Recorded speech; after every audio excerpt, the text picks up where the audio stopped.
이번 주에는 성탄절이 있죠. 성탄절이 이제 이번 주에 토요일 날 있는데요.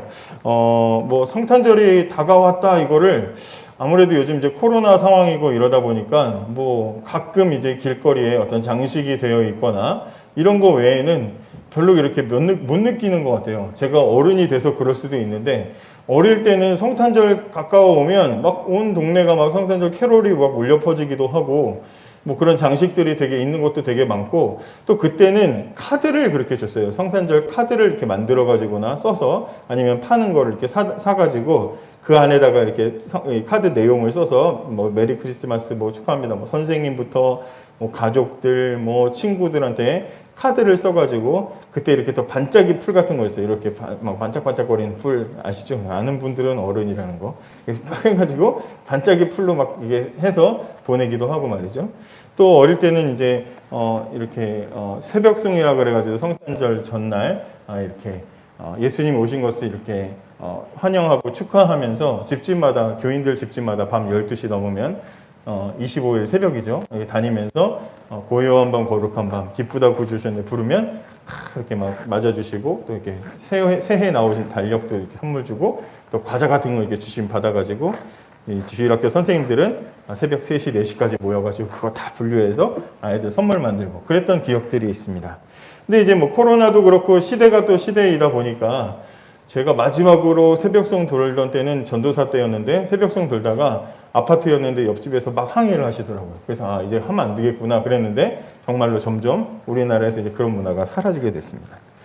뭐 여러 가지 그런 부분들이 좀 있어서 이제 성탄절이 잊혀지는 것 같은 또 성탄절에 대해서는 세상 사람들도 그렇고 우리들도 그렇게 관심이 없는 것 같다라는 생각들이 듭니다. 그렇지만 세상 사람들이 성탄절에 대해서 잊어버려도 우리는 성탄절에 대해서 기억을 하고 성탄절의 의미를 다시 한번 되새겨 볼 필요가 있지요. 특별히 성탄절이 무슨 날인지 어떤 날인지 성탄절의 주인공이 누구며 성탄절의 메시지가 무엇인지를 우리는 생각해 볼 필요가 있다는 것이죠. 세상이 다 잊어버려도 뭐 산타고 뭐고 다 잊어버려도 우리는 신자인 우리는 교회는 성탄절의 메시지가 무엇인지를 명확하게 알 필요가 있다는 거죠. 우리가 정확하게 기억해야 될 것은 성탄절의 주인공은 예수 그리스도다라는 거죠. 성탄절의 주인공은 예수 그리스도고 성탄절에 세상에 전해져야 될 가장 유일한 메시지는 복음이다라는 것을 우리가 기억을 해야 됩니다. 성탄절이 다가오고 있는데 여러분들은 성탄절의 주인이신 예수 그리스도 성탄절의 주인공이신 예수님을 잘 알고 또 성탄절의 가장 핵심적인 메시지인 복음을 여러분들은 잘 알고 있습니까? 여러분들은 그것을 잘 전할 준비가 되어 있습니까? 오늘 말씀을 통해서 한번 그것을 생각해 보려고 합니다. 우리는 뭔가 새로운 것을 사면 자랑을 하죠. 자랑을 하고 싶은 욕구가 있습니다. 내가 뭘 사면 자랑을 하고 싶은 욕구들이 있습니다. 새 학기가 되고 새로운 이제 학년 올라가고 하면 집에서 뭐 가방이나 뭐 옷이나 뭐 아니면 이런 뭐 액세서리나 이런 것들을 사주시죠. 그럼 이제 그런 것들을 자랑을 하고 싶어하는 마음들이 생겨요. 근데 나 이거 샀다 이렇게 자랑하면 하수죠. 은근하게 자랑 안 하는 것 같은데 자랑을 해야 그게 진짜 고수입니다. 그래서 괜히 시계를 새로 사면 괜히 이쪽 팔을 자꾸 이렇게 움직인다는 말이죠. 괜히 시계가 분명히 뻔히 있는데도 지금 몇 시지? 막 그러면서 괜히 물어본다든지 말이죠. 괜히 그런 게 이제 어떤 자랑을 하는 사람들의 뭐 고수의 자랑이라고 할 수 있습니다. 뭐 다른 거 다 필요 없어요. 정말 최신 아주 최신 뭐 스마트폰을 이렇게 구입했다면 길을 가다가 광고 딱 붙어 있으면 내 폰이네? 그리고 살짝 꺼내기만 하면 애들이 와 이렇게 해주게 되겠죠. 그래서 사람들은 이렇게 자랑하고 싶은 마음들이 있어요. 이 유치원 아이들은 별 이상한 걸 자랑하죠. 이 전에 있던 교회는 유치원하고 같이 붙어 있는 교회였는데요. 근데 유치원 아이들이 가끔 이렇게 보게 돼요. 식당에서도 보고 화장실에서도 보고 애들을 보거든요. 근데 애들이 화장실에서 제가 정말 리얼로 제가 생생하게 들었는데 자기들끼리 오줌 싸면서 쉬 싸면서 남자애들 둘이서 자랑을 하는데 그 주제가 뭐냐면 자기 아빠의 방귀 소리가 더 크다는 걸로 야 우리는 밥 먹다가 막 깜짝 놀래서 막 그러니까 난 귀가 막 먹먹거렸어 막 그러면서 오줌 싸면서 애들이 아빠의 방귀 소리를 자랑을 하더라고요. 별걸 다 자랑하고 싶은 거예요. 제 친구 중에는요 그러니까 막 자기가 거짓말을 해서라도 자기를 막 이렇게 자랑하고 싶어하는 그런 친구였어요. 내가 어제 아파가지고 두통약을 2개 먹었어. 그러면 걔는 뭐 5알 먹었다 그러고 5알 먹으면 환각증생 오는데 5알 먹었다 그러고 말이죠. 제가 교회 전도사로 차량 운행을 이렇게 새벽 차량 운행을 하다가 좁은 골목에서 너무 늦어가지고 막 급하게 달려서 밟다 보니까 막 시속 2, 30까지 막 밟아서 좁은 골목을 막 지나갔다 그러니까 지는 막 80으로 밟았다고 말도 안 되는 소리를 하는 그런 사람들도 있습니다. 그러니까 거짓말까지 해서라도 나를 자랑하고 싶은 사람들의 욕구가 있다는 거죠. 여러분들도 자랑하고 싶은 것들이 있겠죠. 나 뭐 이런 걸 했다. 이런 걸 샀다. 난 이런 걸 가봤다. 해봤다. 먹어봤다. 나는 이런데 뭐 합격했다. 자랑하고 싶겠죠. 자, 근데 오늘 바울도 성경을 보니까 뭔가를 자랑을 하고 있는데요. 바울이 자랑하는 게 무엇일까? 오늘 말씀해 보면 내가 복음을 부끄러워하지 아니하노니 이렇게 말하고 있습니다. 내가 복음을 부끄러워하지 아니하노니. 그냥 보면 그냥 평범한 뭐 자랑하는 말이 없는 것 같지만 여기 부끄럽다, 부끄러워하다라는 표현이 부정적인 표현으로 쓰여 있고 거기에다가 그러지 않는다라는 부정적인 표현을 같이 쓰고 있어서 부정적인 표현이 이중으로 되어 있습니다.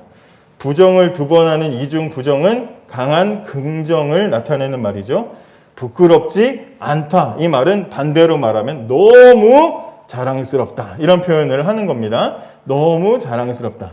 그러니까 이 당시에는요. 무슨 인터넷 강의나 아니면 무슨 영상통화나 이런 부분들이 없고 교통수단이 막 빨라가지고 빠르게 여기저기 다니면서 사도 바울이 설교를 하거나 집회를 할 수 있는 상황이 아니었기 때문에 최대한 이런 강조점들을 글로 표현합니다. 그래서 성경을 보면 똑같은 말이 A는 B고 C입니다. 이렇게 되면 뒤에 그 다음 구절에 B는 A고 C입니다. 이렇게 반복되는 표현이 있거나 아니면 이렇게 이중 부정으로 말을 강조를 하는 부분들이 있어요. 이걸 뭐냐면 바울이 못 오는 곳에는 편지를 보내면 바울 대신에 다른 목사님이 그 교회 담임 목사님이 이렇게 바울의 편지 설교죠. 그걸 읽어주는 거예요. 그러니까 사람들은 귀로서 바울의 설교를 듣는 거기 때문에 지금 저처럼 여러분 이렇습니다. 저렇습니다. 제가 설교를 하면 저는 제가 강조해야 될 부분을 아니까 어느 부분에서 강하게 말하거나 제스처를 하거나 표정을 하거나 하겠죠. 근데 그러지 않고 편지로 쓴 것을 남의 글을 읽게 되다 보니까 그 글에 반복되는 표현이나 이런 글 쓰는 방식의 스킬을 가지고 강조를 하는 거예요. 그래서 복음을 부끄러워하지 않는다. 이렇게 말하면 사람들이 들을 때는 복음이 정말 자랑스럽구나 라고 생각하도록 이렇게 글로 표현을 한 겁니다. 바울은 지금 복음을 자랑합니다. 나는 복음이 자랑스럽습니다. 이렇게 말하고 있는 것입니다. 네, 물론 그렇지요. 복음이 자랑스럽지요. 저도 여러분도 복음은 자랑스러운 겁니다. 우리는 복음을 자랑스럽게 생각해요. 어디 가서 예수님을 말하는 것도 전혀 우리는 개의치 않고 누구든지 예수님에 대해서 말해봐 하면 말할 수 있어요. 잘 몰라서 그렇지 우리가 예수님을 믿는 것이나 예배를 하는 것이나 복음을 아는 것에 대해서 우리는 당당하게 말해요. 그죠? 말할 수 있어요. 교회를 다닌다, 예수를 믿는다, 우리는 말할 수 있어요. 우리 시대에 그런데 복음에 대해서 말하는 것과 바울의 시대의 복음에 대해서 말하는 것은 엄청나게 큰 차이가 있다는 것을 우리가 생각을 해야 됩니다. 바울이 전한 시대에 왜 바울은 부끄럽지 않다라고 말했냐면 대부분의 사람들이 복음에 대해서 부끄럽게 생각을 했기 때문에 바울이 나는 그렇지만 나는 부끄럽지 않아 라고 말하는 것입니다. 바울이 공개적으로 부끄러워하지 않습니다. 나는 복음이 부끄럽지 않습니다 라고 말하는 것은 당시에 아무도 복음에 대해서 필요하다고 생각하지도 않았고 복음에 대해서 그렇게 떳떳하게 알고 싶어 하지 않은 시대였기 때문입니다. 우리는 이것을 잘 이해하기가 힘들어요. 그래서 이 부분을 좀 먼저 생각을 해볼 필요가 있어요. 우리 시대에는 복음에 대해서 말하는 건 앞에서도 말했지만 그렇게 부끄럽거나 어려운 일이 아닙니다. 다만 잘 몰라서 그래요. 그죠? 우리는 잘 몰라서 그렇지 복음에 대해서 예수 믿는 것에 대해서 그렇게 거리낌 없이 우리는 말할 수 있어요. 왜냐하면 지금 우리가 사는 시대의 복음과 기독교와 교회, 신앙생활은 낮은 자리, 약자의 위치보다는 조금 강자의 위치에 있다고 사람들에게 인식되어 있기 때문에 그래요. 사회 뉴스 같은 것을 대부분 보면 사람들은 대부분 목사들이 또 교회 뭐 이런 중직자들이 큰 집, 큰 부자로 크고 좋은 차를 타고 사는 교회가 기득권이라고 생각하는 시대를 우리는 지금 살아가고 있습니다. 그래서 교회가 어디서 돈을 잔뜩 긁어 모아가지고 건물 짓는 데만 혈안이 되거나 아니면 무슨 뭐 그걸 가지고 자기들 배불리는 데만 아주 그냥 정신이 팔린 것처럼 그런 집단인 것처럼 생각을 하는 그런 시대를 우리는 살아가고 있습니다. 그래서 그런 사건이나 사고가 간혹 일어나면 거기에 밑에 댓글에 보면 이래서 막 목사들 교회들에 막 세금 때려야 돼, 다 뺏어야 돼 이런 글들이 사람들에게 심심치 않게 나오게 되는 거죠. 우리 시대의 교회에서 전해지는 복음, 교회가 보여주는 그 이미지는 화려하고 크고 뭔가 권위가 있고 뭔가 교양이 있고 뭔가 지금 뭐 다 갖춰져 있는 사람들의 어떤 그런 이 복음인 것처럼 그렇게 소유인 것처럼 되어 있어요. 그래서 교회에 다니는 거 숨길 필요도 없고 수줍어할 필요도 없는 거죠. 교회 안에는 언제나 새로운 사람들에 대한 다양한 이벤트, 많은 선물, 그리고 기념 선물들이 되어 있고 중간에 들어가도 전혀 부담이 없을 만큼 쉽게 이해가 되는 편안한 설교들이 교회 안에 많이 준비가 되어 있죠. 실제로 서울에 가면 많은 교회들이 대형 백화점 쇼핑몰보다 훨씬 더 좋은 시스템과 시설, 그리고 보통 웬만한 공연장보다도 훨씬 더 좋은 시설들을 갖추고 있기 때문에 교회를 자랑하면 자랑했지 부끄러워하지 않습니다. 그래서 그 예배를 한번 딱 들으면 와 얼마나 여기에 투자를 했을까. 뭐 아니면 유튜브로 힐송 제가 좋아하는 무슨 어디 외국에 찬양 집회하는 그런 교회나 이런 거 보면 화려하고 막 얼마나 여기에 투자를 했는지 그냥 보는 자체가 막 감동이 되게 만드는 그런 예배당도 있어요. 막 전체를 다 스크린으로 꾸며가지고 찬양을 부르는데 옆에서 막 영상이 막 뜨고 가사가 여기저기서 아무데나 쳐다봐도 나오고 그러면 막 그냥 감동이 오는 거죠. 그런 시대, 이런 시대를 우리가 살기 때문에 우리가 사는 시대에는 복음도 예수님도 기독교도 그렇게 부끄럽지 않습니다. 그냥 그렇게 어렵지 않아요. 자, 그런데 바울의 시대에는 사람들이 왜 복음을 부끄러워했을까? 바울의 시대에는 왜 사람들이 복음을 부끄러워해서 바울이 나는 부끄럽지 않습니다라고 말하는 것일까요? 그 시대에는, 바울의 시대에는 복음의 핵심인 예수 그리스도와 십자가가 강조됐고 또 이 시대에는 예수님과 십자가를 부끄러워했기 때문이에요. 복음의 핵심은 예수님과 십자가입니다. 당시 사람들은 그런데 그 예수님과 십자가를 콕 집어서 부끄럽게 생각했어요. 꺼려했어요. 싫어했어요. 그렇기 때문에 그 시대는 복음을 말하기가 어려웠던 거예요. 왜 그러냐? 그래서 우리가 이 시대를 이해하려면 그 십자가가 뭔지를 잘 알아야 됩니다. 제가 간혹 여러분들에게 이 부분을 가지고는 설명을 해드린 적이 있어요. 그래도 한 번 더 설명을 해드리겠습니다. 십자가가 뭐예요? 십자가는 예쁜 장식 모양이 아니고 십자가는 처형, 사람을 죽이는 사형 도구가 십자가입니다. 그죠? 아주 흉악한 범죄자들에게만 적용했던 사형 도구가 바로 십자가라는 사형 도구입니다. 지금은 범죄자 인권도 인권이다, 존중을 하기 때문에 논란이 많지만 그래서 범죄자에게도 인권과 존중을 해주고 범죄를 저질렀어도 지금 이렇게 얼굴 가리고 감춰주고 이름도 가려주고 막 그러죠. 그렇지만 그 당시 그래서 지금은 뭐 사형도 거의 우리나라 사형 집행 안 된 지 굉장히 오래됐죠. 사형을 해도 최대한 고통을 적게 받는 방식으로 사형을 집행을 하죠. 외국에서도.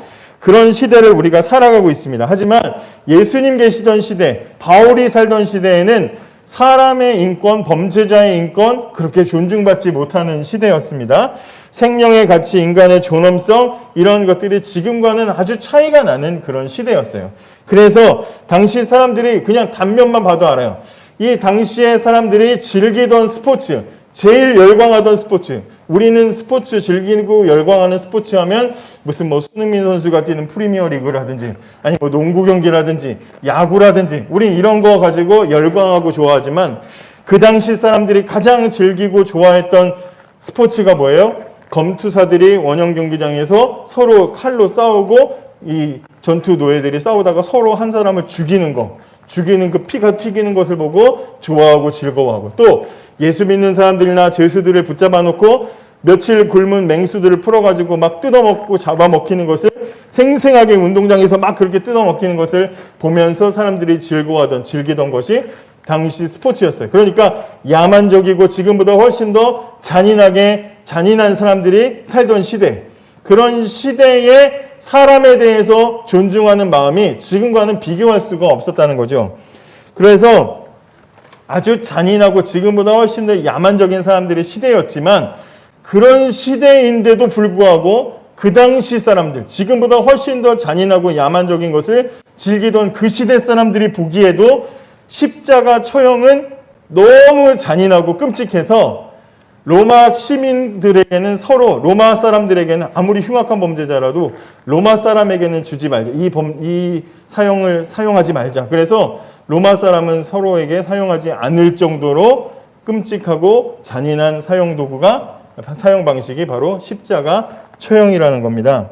십자가 처형이 집행될 때 사형수들은, 그래서 죄수, 노예, 또 외국인, 이 사람들이 당하는 처벌 방식이었는데, 그 중에서도 최악의 범죄자들이 당하는 그런 이 처형 방법이 십자가 처형이에요. 그래서 십자가 처형을 누가 당했다 그러면 최악의 범죄자구나, 아주 죽일 놈이구나, 아주 죄 중에 죄, 가장 강력한 죄를 지은 아주 못된 사람이구나라고 생각을 하는 시대가 그런 시대였다는 거죠. 십자가 처형을 받은 사람들은 자기가 매달릴 커다란 통나무 지고 수십 리 길을 올라가고요. 길을 가는 동안도 경멸하고 조롱하는 사람들, 침 뱉는 사람들, 그런 사람들의 조롱을 당해야 되고요. 그리고 이 십자가가 가장 끔찍한 이유는 그 자리에서 바로 죽이지 않는다는 거예요. 죽을 때까지 매달아 놓는 아주 끔찍한 처벌이에요. 사람이 죽을 때까지 매달아 놓는데, 예수님 성화 그림 같은 데서는 예수님이 속옷도 입고 계시고 영화에서는 옷도 입고 계신 것처럼 나오지만, 빨가 벗겨놓고 그 사람이 거기서 대소변 다 쏟든지 피를 쏟든지 말든지 그대로 매달아서 죽을 때까지 매달아 놓는 처벌이 바로 십자가라는 처형입니다. 그렇게 끔찍한 처형 방식이라는 거죠. 그러니까 당시에 십자가형을 누가 당했다 그러면 그 사람에 대해서 말하기 싫어하는 시대였다는 말이에요. 누가 십자가 처형을 당했다더라 하면 그 사람과 내가 어떤 관계가 있을까 봐 꺼려지는 시대가 그 예수님 시대, 바로 이 시대였다는 거예요. 내 가족 중에, 내 친구 중에, 내 형, 동생이, 내 부모가 십자가 처형을 당했다 그러면 나도 그 사람과는 난 몰라 하고 관심을 안 가지고 싶어하는, 그렇게 끔찍한 시대였다는 겁니다. 이게 제가 이렇게 설명을 해도 감이 잘 안 와요. 근데 기가 막힌 이야기가 하나 있어. 제가 책을 찾아보니까 그 당시 사람들이 느꼈을 범죄가, 이 십자가에 대해서 느꼈을 불쾌감이 이런 거다 했는데, 그걸 제가 이렇게 책에서 읽고 우리식으로 제가 설명을 해드릴게요. 잘 들어보세요. 여러분, 조두순 아시죠? 조두순 이름 들어봤어요? 말하기도 되게 좀 꺼려지는 이름인데 2008년에 8살짜리 초등학생을 아주 잔인하고 끔찍하게 성폭행한 사람이죠. 이 사람이 감옥에 갇혔어요. 그 당시에도 난리가 났었어요.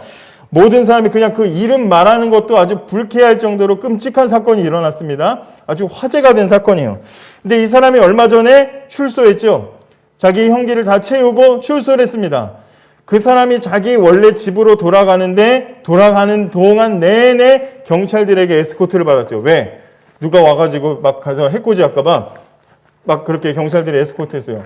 근데 동네 사람들, 그 주변에 사는 사람들이 이 동네 떠나라고 난리를 쳤어요. 왜? 그 사람이 저지른 범죄가 너무 끔찍하고 불쾌하니까 같은 동네에 사는 게 싫은 거야. 생각해봐. 그 사람이 원주 단구동에 이사 온다고 생각해봐요. 우리도 당장에 지금 이러고 있을 때가 아니야. 나가서 막 피켓 들고 시위할 거예요. 오지 말라고. 그죠?